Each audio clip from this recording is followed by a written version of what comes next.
যাত্রাবাড়ির ভূমি কি চাঁদাবাজের পক্ষ নেবে না ইনসাফের পক্ষ নেবে?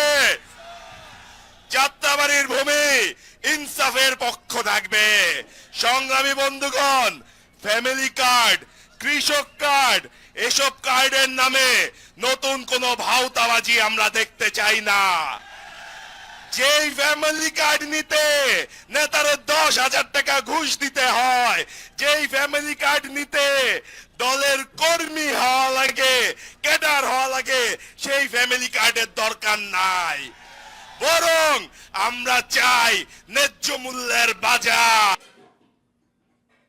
যেইখানে প্রত্যেকটা নাগরিক একই মূল্যে, ন্যায্য মূল্যে তার পণ্য কিনতে পারবে। সংগ্রামী বন্ধুরা, আমরা চাঁদার বিনিময়ে কৃষক কার্ড চাই না, বরং ন্যায্য মূল্যে সার চাই, আধুনিক প্রযুক্তির কৃষি ব্যবস্থা চাই।